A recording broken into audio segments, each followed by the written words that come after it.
नमस्कार दोस्तों, मैं हूं अशोक वर्मा। आप देख रहे हैं टीवी 20 न्यूज। देश और प्रदेश की खबरें देखने के लिए बने रहिए हमारे साथ। शुरू करते हैं खबरों का सिलसिला।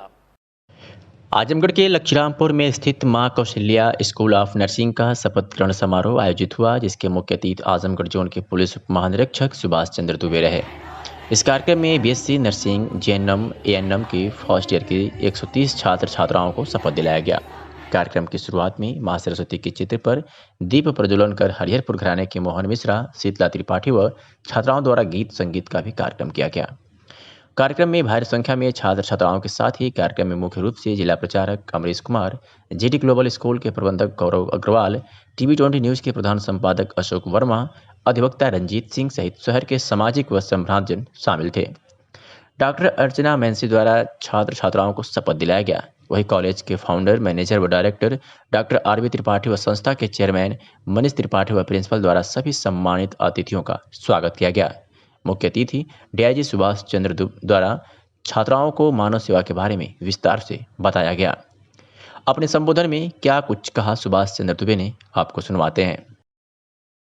आगे लोग मीटिंग में हैं। बच्चों में केवल इतना ही कहूँगा कि आप लोगों ने जिस सेवा का पथ लेकर, जिस व्यवसायिक इच्छा को मन में रखकर इस प्रोफेशन में कदम रखा है, आप लोगों की मनोकामनाएं पूर्ण हो, शुभ हो, स्वास्थ्य परिधान, आपका मार्ग प्रशस्त हो, कल्याणकारी हो।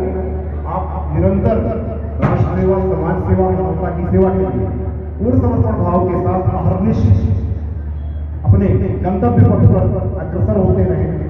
मेरी ये आप लोगों को हृदय से शुभकामना है, क्योंकि हम सभी लोग जानते हैं कि जीवन में सबसे बड़ा धर्म मानवता की रक्षा करना होता है। मानवता ही सबसे बड़ा धर्म है और मानवता की रक्षा करना, और जब विशेषकर मनुष्य या प्राणी मात्र हमें वो तकलीफ में हो, तो उस समय उनके चिकित्सीय परीक्षण से लेकर, चिकित्सीय सेवा से लेकर, जिस अहर्निश सेवा भाव से चिकित्सक या हमारी परिचारिकाएं जिस प्रोफेशन में आप जा रहे हैं, आप लोग कार्य करते हैं, उससे ज्यादा और कोई बड़ा परोपकार का कोई कार्य नहीं हो सकता।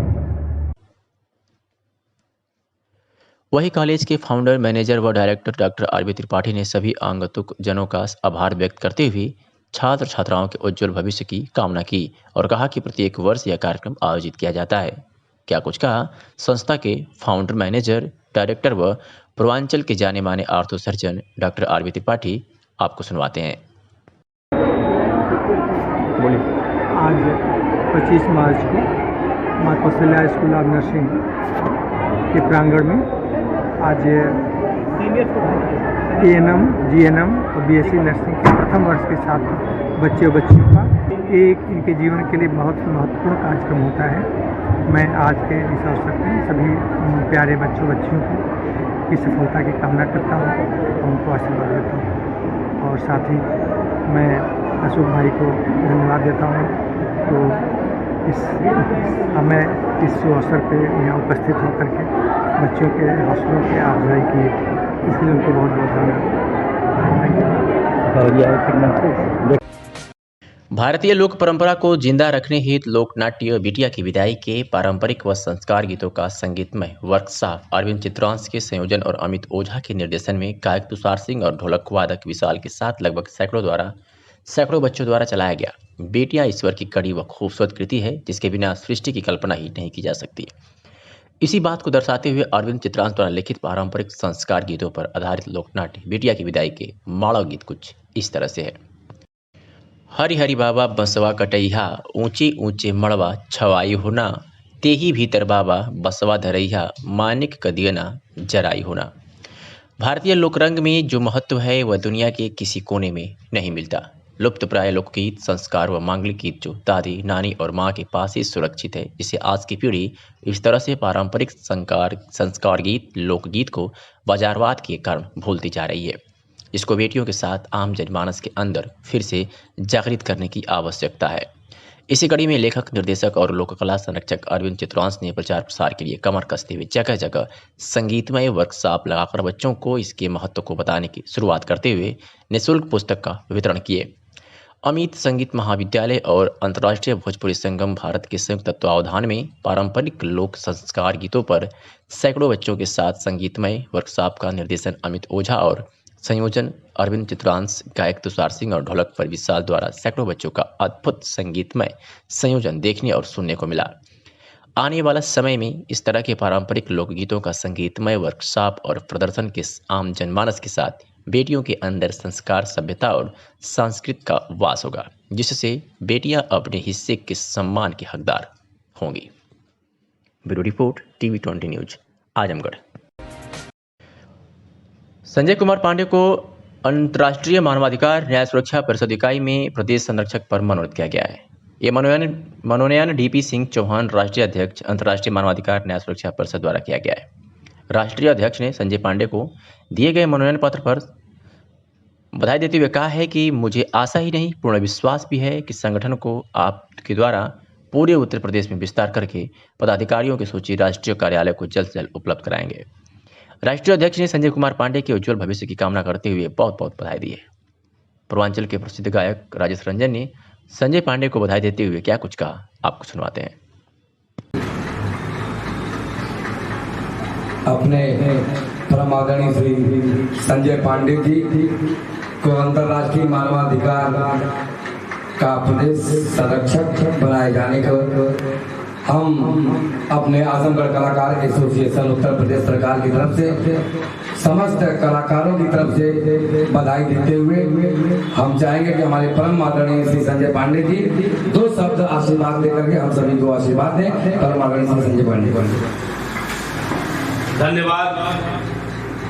आज जो हमारे इस जिले की ही नहीं, पूरे प्रदेश में जिन्होंने अपने गायन के माध्यम से, अपनी पूरी टीम के माध्यम से जो आजमगढ़ का नाम पूरे देश में रोशन किया है, मशहूर गायक हमारे हर दिल अजीज, जिनको मैं परिवार का सदस्य मानता हूं, मशहूर गायक मेरे छोटे भाई आदरणीय राजेश रंजन जी का मैं जो है बहुत ही आभारी हूं। इन्होंने जो है फेसबुक पर देखा कि अंतर्राष्ट्रीय मानवाधिकार न्याय सुरक्षा परिषद का जो हमारे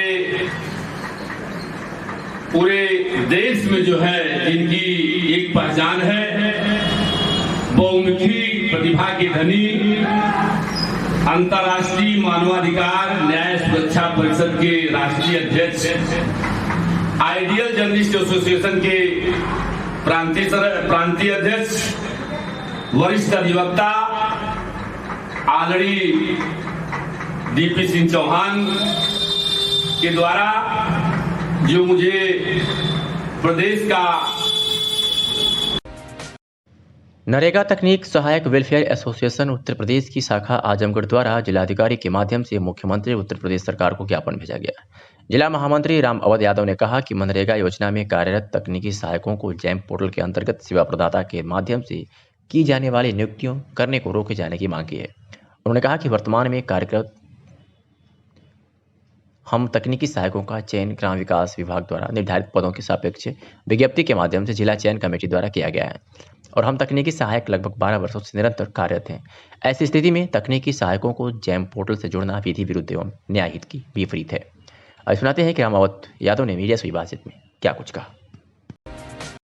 सुप्रीम कोर्ट के वरिष्ठ अधिवक्ता डॉक्टर AP सिंह ने आज एक बड़ा बयान दिया है, जिसमें उन्होंने कहा है कि विभिन्न जनपदों के लोगों की रीट याचिका मेरे द्वारा सुप्रीम कोर्ट में दाखिल की गई है, जिसमें सुप्रीम कोर्ट के कई सीनियर जस्टिस की बेंच कल सुनवाई करेंगे। उन्होंने प्रदेश सरकार पर कटाक्ष करते हुए कहा कि एक तरफ सरकार 1995 के आरक्षण की बात कर रही है, तो वहीं दूसरी तरफ इलाहाबाद उच्च न्यायालय में यह भी कह रही है कि सरकार 2015 की सूची को भी शामिल की जा सकती है, जिसकी वजह से स्थिति हास्यास्पद हो गई है। उन्होंने कहा कि प्रदेश का पंचायत चुनाव बहुत महत्वपूर्ण माना जाता है, ऐसे में सरकार द्वारा दो बातें करना सरकार की किरकिरी कराना है। क्या कुछ कहा, सुनवाते हैं। प्रधान पंचायत के चुनाव को लेकर जो स्थिति बनी हुई है, इसी के लिए मैंने अखिलेश प्रजापति जो गोरखपुर से हैं, शिवनंदन अमेठी से हैं, उत्तम सिंह चित्रकूट से हैं और डिस्ट्रिक्ट कौशाम्बी से याचिकाएं माननीय सर्वोच्च न्यायालय में इस आशय के साथ फाइल की हैं, जिनकी सुनवाई माननीय सर्वोच्च न्यायालय 26 मार्च को सुनेगा। और अच्छी बात यह है कि इस हमारी इन याचिकाओं की सुनवाई माननीय सर्वोच्च न्यायालय के चीफ जस्टिस साहब S.A. बोबड़े साहब, जस्टिस S. बोपन्ना साहब, जस्टिस B. रामा सुब्रमण्यन साहब की सीनियर बेंच इनको कल सुनेगी। और उसमें साफ तौर पे बात है कि जो बेस उत्तर प्रदेश सरकार ने इन चुनावों को लेके सन 1995 वाला बनाया, उसके आधार पर आरक्षण सूची और ये सब जारी की थी, जिस पर सही हो रहा था। उसके बाद जब इलाहाबाद उच्च न्यायालय में एक पिटीशन पर फाइल होती है, उसमें उत्तर प्रदेश सरकार ने इस आशय के साथ अपनी संस्कृति की अगर 2015 को बेस बनाया जाए तो भी कोई आपत्ति, तो ये मजाक सी हो गई। ये उत्तर प्रदेश के प्रधान पंचायत और चुनाव से संबंधित जुड़े हुए लोगों की और सभी जाति वर्ग, चाहे उसमें अनुसूचित जाति हो, जनजाति हो, आरक्षित हो, अनारक्षित हो, महिला हो, जनरल हो, अनुसूचित जाति की महिला हो, आरक्षित महिला हो, कोई भी हो, सबकी एक हास्यास्पद स्थिति बन गई, जो कि नहीं बनना चाहिए थी। स्थिति यह है कि प्रधान का चुनाव, पंचायत का चुनाव देश का सबसे बड़ा लोकतंत्र होता है। वहां से लोग आगे पहुंचते हैं, ब्लॉक प्रमुख, विधायक, सांसद और देश की सबसे बड़ी पंचायत तक आते हैं। अगर स्थिति वहां पर ऐसी रही तो लोग क्या समझेंगे, उसकी क्या स्थिति बनेगी। और इन सब को जब उनके एडवोकेट ने, जब उत्तर प्रदेश सरकार ने सन 1995 को बेस बनाया, तो फिर क्या ऐसी परिस्थितियां पैदा हो गई जो 2015 को बेस बना के करना पड़ा। इसीलिए इसी सब बातों के लिए हमने याचिका लगाई है और अपने इन क्लाइंट के लिए जो याचिका करता है हमारे जिन जिन जनपदों के, उनके लिए स्टे की मांग की गई। उनके क्षेत्रों पर स्टे लगाया जाए, रोक लगाई जाए और रोक के आधार पर आगे परिसीमन हो और परिसीमन के बाद हो, क्योंकि कई ऐसे प्रत्याशी हैं उनकी स्थिति इतनी नाजुक हो गई, इतनी हास्यास्पद हो गई, जिसकी कहा नहीं जा सकता, इसकी विडंबना नहीं की जा सकती। ये उत्तर प्रदेश ग्राम प्रधान के पंचायत के चुनाव थे, आम चुनाव थे, शांति और सद्भाव से होना चाहिए था। आज जातिवाद, कहीं महिला, कहीं पर पुरुष, कहीं अनुसूचित जात, कहीं इस तरह से इतने बेहंगम, हास्यास्पद और स्थिति पैदा हो गई है, जिससे कि ये समाज के लिए, लोकतंत्र के लिए और सबसे बड़ी पंचायत के चुनाव के लिए घातक है, गलत है। इसलिए माननीय सर्वोच्च न्यायालय चीफ जस्टिस ऑफ इंडिया इसको कल सुनवाई करेंगे। महाराजगंज जनपद की सदर कोतवाली पुलिस ने भगवान बुद्ध की योग मुद्रा में बैठी हुई एक 6 किलो 400 ग्राम की अष्टधातु की मूर्ति बरामद की है। बरामद मूर्ति की अंतर्राष्ट्रीय बाजार में कीमत कई करोड़ रुपए बताई जा रही है। पुलिस ने मूर्ति के साथ एक इलेक्ट्रॉनिक वजन करने वाली मशीन भी बरामद की है। पुलिस ने 2 अभियुक्तों को भी गिरफ्तार किया है, जो सदर कोतवाली थाना क्षेत्र लखीमा थरुआ व सिंदुरिया थाना क्षेत्र कंचन कुइया निवासी हैं। दोनों अभियुक्त अति प्राचीन भगवान बुद्ध की मूर्ति नेपाल बेचने की तैयारी में थे। मुखबिर की सूचना पर सदर कोतवाली पुलिस टीम ने सदर कोतवाली की शिकारपुर चौराहे से दोनों आरोपियों को गिरफ्तार किया है। क्या कुछ कहा सीओ सदर राजू कुमार साव ने, आपको सुनवाते हैं। देखिए, कल शाम को कोतवाली थाना क्षेत्र में चेकिंग अभियान चल रहा था। मुखबिर की सूचना मिली, शिकारपुर चौराहे पर 2 व्यक्ति कुछ सामान बेचने के फिराक में है। थोड़ी दूर पहले ही पुलिस टीम चेकिंग कर रही थी, वहाँ पहुँची। पुलिया पर ये दोनों व्यक्ति पहचान मुखबिर ने कराया। ये भागने लगे, पुलिस दौड़ा कर पकड़ी। इनके पास से झोला मिला, झोले में एक काफ़ी वजनी भगवान बुद्ध की मूर्ति मिली, जिसका वज़न 6.5 किलो है और ये अष्ट धातु की मूर्ति है, जिसका अंतर्राष्ट्रीय बाज़ार में कीमत कई करोड़ है। इसका अभी मूल्यांकन चल रहा है और पूछताछ में इसने बताया ये चोरी किया है अष्ट धातु की मूर्ति और इसे नेपाल ले जाकर बेचने की फिराक में था। सूचना पर पुलिस ने पकड़ा और थाना कोतवाली क्षेत्र में लाकर कोतवाली में इनके ऊपर मुकदमा लिखा गया है और आज ये जेल जा रहे हैं। सर, इनका कोई आपराधिक इतिहास पहले का रहा हो? देखिए, ये जो व्यक्ति हैं मोतीश भारती और राम क्यास सिंदुरिया थाने के कोतवाली थाना क्षेत्र के हैं। इनका क्रिमिनल हिस्ट्री खंगाला जा रहा है और ये काफ़ी मेहनत के बाद मिले हैं, तो इस पे भी अभी चल रहा है। क्रिमिनल हिस्ट्री जरूर इनका होगा, उसे भी हम लोग मुकदमे में शामिल करेंगे। सर, कुछ इनाम उनाम भी है? अच्छा कार्रवाई है, पुलिस टीम ने बड़ा अच्छा काम किया, अच्छा बरामदी किया। पुलिस अधीक्षक महोदय की तरफ से पूरी टीम को 25,000 का इनाम दिया गया है और इसकी सराहना की गई है। आजमगढ़ में जीएनपुर थाना क्षेत्र में बुधवार की देर रात मकान के बाहर सो रहे बड़े भाई पर छोटे भाई ने फावड़े से ताबड़तोड़ हमला कर दिया। बड़े भाई की हत्या करने के बाद थाने में जाकर आत्मसमर्पण कर दिया। पुलिस ने आरोपी को गिरफ्तार कर शव को कब्जे में लेकर पोस्टमार्टम के लिए भेज दिया है। जानकारी के अनुसार जैनपुर बाजार स्थित आदर्श नगर वार्ड बरई टोला निवासी 65 वर्षीय मेवा चौरसिया पुत्र रामचंद्र चौरसिया अपने बन रहे नए मकान के बाहर चारपाई पर सोए हुए थे। इसी दौरान उनका छोटा भाई कैलाश चौरसिया उठा और अपने बड़े भाई मेवा चौरसिया पर फावड़े से ताबड़तोड़ हमला कर दिया। बड़े भाई की हत्या करने के बाद कैलाश चौरसिया जैनपुर कोतवाली में जाकर के हत्या करने की जानकारी दी। जानकारी मिलते ही पुलिस ने कैलाश चौरसिया को गिरफ्तार कर लिया। पुलिस ने मौके पर पहुंचकर मेवा चौरसिया के शव को कब्जे में लेने के बाद मृतक मेवा चौरसिया के पुत्रों को इस बात की जानकारी दी। पुलिस ने शव को लेकर पोस्टमार्टम के लिए भेज दिया। घटना से स्तब्ध मेवा चौरसिया के पुत्रों का कहना है कि उनके चाचा कैलाश चौरसिया से कोई भी कभी विवाद नहीं हुआ था। अचानक हत्या कर देने से परिजन अवाक हैं। वही कुछ लोगों का कहना है कि आरोपी कैलाश चौरसिया कुछ सनकी किस्म का व्यक्ति था। हो सकता है कि इसी सनक की वजह से उसने अपने बड़े भाई की हत्या की हो। मृतक 3 भाई है। सबसे छोटा भाई हीरालाल चौरसिया महाराजगंज थाना क्षेत्र के परशुरामपुर बाजार में अपने परिवार के साथ रहता है। क्या कुछ कहा मृतक के पुत्र ने, आपको सुनवाते हैं। क्या नाम है सर? संजय चौरसिया। सर कैसे ये घटना घटी है, क्या मामला था पूरा? मामला कुछ नहीं था सर, हमारे यहाँ आवास आया हुआ था, हम बनवाना चाह रहे थे, रोकना चाह रहे थे। कौन थे ये हमारे चाचा ही थे, हमारे पिताजी के भाई थे। अच्छा। हाँ। तो रात को क्या हो गया था? रात को कुछ नहीं हुआ था। हम उस घर पे, हमारी वहाँ बरदौली है जहाँ गाय बैल बांधे जाते हैं, तो गाय की वजह से हमारा दरवाज़ा ख़राब हो गया था। हम दरवाज़ा के लिए निकलवा के और उसको गड्ढा खुदवा रहे थे लगवाने के लिए, और दरवाज़ा नहीं था, इसलिए पिताजी वहाँ चले गए सोने के लिए भाई रात को। और रात में हम लोग 12 बजे तक वहीं थे, आए वो सो गए, उसके बाद मर्डर कर दिया उसने। अच्छा। क्या नाम था जिन्होंने मर्डर किया? कैलाश। कितने बजे की घटना है? 12 बजे के बाद किया और 2 बजे से पहले की है। अच्छा। हाँ। उसके बाद आप लोगों ने सूचना दी थी पुलिस को? हमको सूचना पुलिस खुद आके दी।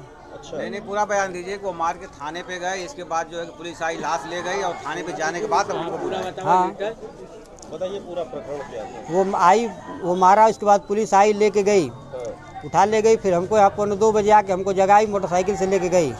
वहाँ हमको बताया कि तुम्हारे पिताजी का मर्डर हो गया है, और यहाँ खाट के साथ वो सब उठा लेंगे। खाट वाट कुछ नहीं था, केवल चप्पल उनका वहाँ छूटा हुआ था। पुलिस बोली 1 बजे की बात है, हम गश्त करने जा रहे थे, तब देखे तो उसके लेके गए। आरोपी कहाँ है? जेल में।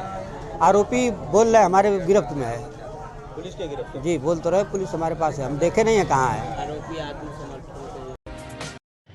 अम्बेडकर नगर में चोरी व गुमशुदा 55 मोबाइलों को पुलिस की सर्विलांस सेल ने बरामद किया है, जिसकी कीमत लगभग 6.5 लाख रुपए बताई जा रही है। साथ ही चोरी के मामले में 4 मोबाइल चोरों को भी गिरफ्तार किया है। उनके पास से भी चोरी की 9 मोबाइल बरामद किया गया है। एसपी आलोक प्रियदर्शी ने बताया कि सर्विलांस सेल द्वारा 55 मोबाइल बरामद किया है। इनमें से 9 मोबाइल चोरी की है। इससे संबंधित 4 अभियुक्त VT अलीगंज और टांडा थाना क्षेत्र से गिरफ्तार किए गए हैं। बाकी मोबाइलों के बारे में छानबीन की जा रही है। मोबाइलों को उनके मालिकों को सौंप दिया गया है। क्या कुछ कहा एसपी ने, सुनवाते हैं आपको। देखिए, सर्विलांस टीम के द्वारा, अम्बेडकर नगर की जो सर्विलांस टीम है उसके द्वारा चोरी के और गुमशुदा करीब 55 फ़ोन बरामद हुए हैं, जिसमें कई फ़ोन चोरी के मामलों से कनेक्ट हुए हैं। 9 फ़ोन अभी तक चोरी के मामलों से कनेक्ट हुए हैं, बाकी फ़ोन का भी वो प्रकरण पता किया जा रहा है। और इन चोरी से रिलेटेड 4 लोगों को गिरफ्तार किया गया है, जो टांडा अलीगढ़ क्षेत्र के रहने वाले हैं। इनसे पूछताछ करके जो बाकी के फ़ोन हैं उनको भी आगे रिलेट किया जा रहा है और इसमें अग्रिम विधि कार्रवाई कराई जाएगी। जिलाधिकारी के निर्देश पर आगामी होली पर्व व कोविड-19 के संक्रमण के दृष्टिगत आम जनमानस को सुरक्षित खाद्य एवं पेय पदार्थ उपलब्ध कराने के उद्देश्य से खाद्य विभाग की टीम द्वारा आज अभियान चलाकर कप्तानगंज से खाद्य तेल, प्रधान ब्रांड खुले सरसों के तेल का भी एक नमूना लेते हुए संदिग्ध मिलावटी 4,500 रुपये का 30 लीटर सरसों का तेल सीज किया गया। इसके साथ ही साथ आहोपट्टी से रिफाइंड तेल, चंद्रवा ब्रांड का एवं आहोपट्टी से छेने की मिठाई सहित कुल 4 नमूने संग्रहित कर जांच हेतु जन विश्लेषक प्रयोगशाला प्रेषित किया गया, जिसकी जांच रिपोर्ट प्राप्त होने के पश्चात खाद्य सुरक्षा मानक अधिनियम 2006 की सुसंगत प्रावधानों के तहत कार्रवाई की जाएगी। अभिहित अधिकारी खाद्य सुरक्षा एवं औषधि प्रशासन डॉक्टर दीनानाथ यादव ने बताया कि होली पर्व के दृष्टिगत विशेष अभियान चलाकर खाद्य विभाग द्वारा अब तक कुल 86 नमूने जांच हेतु संग्रहित किए जा चुके हैं। इसी की तरह कार्रवाई आगे भी नियमित जारी रहेगी। जिला बैडमिंटन संघ आजमगढ़ के तत्वावधान में आयोजित 2 दिवसीय उक्त चैंपियनशिप का उद्घाटन मंडलायुक्त विजय विश्वास पंत एवं DIG सुभाष चंद्र दुबे ने फीता काटकर किया, जबकि अतिथिदय का बोके द्वारा स्वागत सौरभ सक्सेना, सौरभ राय, दीनानाथ यादव के यम श्रीवास्तव, सुनील दत्त विश्वकर्मा ने किया, जबकि अतिथिगण का स्वागत आयोजन सचिव सौरभ राय ने किया। कार्यक्रम का संचालन अजेंद्र राय ने किया। मैच को सफलतापूर्वक संपन्न कराने में करण श्रीवास्तव, पवन पांडे, सीमा चौहान, माया कुमारी, प्रफुल्ल पांडे आदि ने योगदान दिया। प्रशासन पुरुष ओपन युगल वर्ग विजय विश्वास पंत और सुभाष दुबे ने सौरभ सक्सेना व अजय प्रताप को सेमीफाइनल में 21-10, 21-15 से पराजित कर फाइनल में प्रवेश किया और दूसरे सेमीफाइनल में दीनानाथ यादव और संतोष पांडे की जोड़ी ने विजय रत्न व दिलीप को 21-12, 21-18 से पराजित कर फाइनल में प्रवेश लिया तथा इसी वर्ग के फाइनल में विजय विश्वास पंत और सुभाष दुबे ने दीनानाथ यादव और संतोष पांडे को 21-11, 21-17 से पराजित कर खिताब हासिल किया। सुभाष दुबे ने विजय रतन को 21-10, 21-18 से सेमीफाइनल में पराजित कर फाइनल में प्रवेश किया। दीनानाथ यादव ने सौरभ सक्सेना को 21-18, 21-14 से पराजित कर फाइनल में प्रवेश किया तथा इसी वर्ग के फाइनल में सुभाष दुबे ने दीनानाथ यादव को 21-10, 21-18 से पराजित कर पुरुष एकल का खिताब हासिल किया। चैंपियनशिप के वेटर रन वर्ग के मैचेस कल प्रातः 7 बजे प्रारंभ होंगे तथा पुरस्कार वितरण के साथ संपन्न होगा। आज के इस अवसर पर क्षेत्रीय क्रीड़ा अधिकारी आरपी सिंह, उप क्रीड़ा अधिकारी राजनारायण सिंह, राघवेंद्र राय, CA बाबू, अंतर्राष्ट्रीय जुड़ो खिलाड़ी बाबूलाल, राघवेंद्र सिंह, जनार्दन राय, सचिन सिंह, जावेद अहमद, अनुपम मादलो मौजूद थे। वरिष्ठ पुलिस अधीक्षक आजमगढ़ सुधीर कुमार सिंह द्वारा चलाए जा रहे फर्जी तरीके से दस्तावेज कूटरचित कर अपराध करने वाले अभियुक्तों की गिरफ्तारी हेतु अभियान व अवैध शराब माफियाओं की गिरफ्तारी व सघन चेकिंग, वांछित वारंटी व टॉप 10 अधिकारियों की 100% गिरफ्तारी के अभियान के क्रम में अपर पुलिस अधीक्षक नगर पंकज पांडे व क्षेत्राधिकारी नगर डॉक्टर राजेश तिवारी के कुशल निर्देशन में प्रभारी निरीक्षक धर्मेंद्र कुमार पांडे व पुलिस बल के साथ RTO कार्यालय पर चेकिंग कर रहे थे। इसी दौरान मुखबिर की सूचना पर थाना सिधारी अंतर्गत फर्जी कूटरचित दस्तावेज तैयार करने वाले गिरोह के 4 अभियुक्तों को गिरफ्तार किया गया है। आपको बता दें कि गिरोह ARTO द्वारा दाखिल वाहन का रिलीज कराने वाला गिरोह है, जिसको थाना सिधारी की पुलिस ने फर्जी कूटरचित दस्तावेज तैयार करने वाले के जुर्म में 4 अभियुक्तों को गिरफ्तार कर जेल भेज दिया है। गोरखपुर लिंक एक्सप्रेसवे में लगे मिट्टी लदे ओवरलोड ट्रकों के आवागमन से हो रहे प्रदूषण को लेकर स्थानीय लोगों व दुकानदारों में रोष व्याप्त है। बता दें कि गोरखपुर लिंक एक्सप्रेसवे का कार्य मार्च माह में तेजी से प्रगति पर है, जिसमें दिलीप विल्डकॉन लिमिटेड द्वारा काफ़ी संख्या में ट्रकों को मिट्टी ढोने के लिए लगाया गया है। इन ट्रकों पर ओवरलोड मिट्टी लादकर बन रहे लिंक एक्सप्रेसवे में गिराया जा रहा है, जिससे क्षेत्र के महादेवपुर, सेनपुर, मीरपुर, पटेल चौक तथा नंदना आदि के स्थानीय दुकानदारों व रिहायशी इलाकों में रहने वाले लोगों में काफ़ी रोष व्याप्त है। स्थानीय लोगों का कहना है कि गर्मी का मौसम शुरू हो गया है। एक तो ट्रकों पर ओवरलोड मिट्टी लादी जा रही है, जिससे काफ़ी धूल उड़ रही है, जो दुकानों में जाकर बैठ रही है। वही सांस लेने में भी लोगों को तकलीफ हो रही है। राहगीरों को भी काफ़ी जलालत झेलनी पड़ रही है, जबकि कार्यदायी संस्था द्वारा पानी छिड़काव कराने की अभी तक कोई पर्याप्त व्यवस्था नहीं की गई। वही कुछ जगहों पर दिन में एक बार पानी का छिड़काव किया जाता है।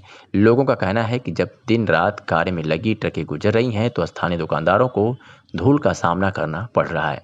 वही खाने पीने की दुकानों में भी काफ़ी धूल जम रही है, जिसे लेकर दुकानदारों में रोष व्याप्त है और सड़कों से धूल उड़ने से राहगीरों को भी कठिनाई का सामना करना पड़ रहा है। हमने ग्रामीणों से बात की, क्या कुछ कहा आपको सुनवाते हैं। परिचय दीजिए अपना। श्रीकांत। कहाँ के निवासी हैं? महादेवपुर के। क्या समस्या है आपकी? समस्या यही है कि घर में ना चैन से रहा जा रहा है, ना क्या कहते हैं रोड पे चैन से चला जा रहा है, कोई भी काम हमारा ढंग से नहीं हो पा रहा है। ये धूल हमारी समस्या है। हाँ, तो कहाँ से धूल निकल रही है? ये 6 लेंथ बन रही है, रोड बन रहा है हाईवे, उससे धूल निकल रही है। हमारी इनसे यही गुजारिश है बस कि ये यहाँ पे पानी डलवा के उसके बाद काम करें, और कोई कुछ उनसे प्रॉब्लम नहीं है। चलिए ठीक। परिचय दीजिए अपना। मैं Alok Kumar Yadav, structure contractor DVL company से। और ये हाईवे वाले धूल पानी वानी नहीं मार रहे हैं, इसकी वजह से हमारे बहुत प्रॉब्लम हो रही है। प्लस में गाँव वाले को प्रॉब्लम हो रही है। गाँव राहगीरों को हमने बात की, क्या उनसे प्रॉब्लम हो रही है? हमें तो और प्रॉब्लम हो रही है। हम आ रहे थे, कोई रहना के ठिकाने, हम रोड पर रह रहे हैं, धूल नहीं रहते। देख रहे हैं बंदे के सब कैसे सब हो रहे हैं। चलिए ठीक।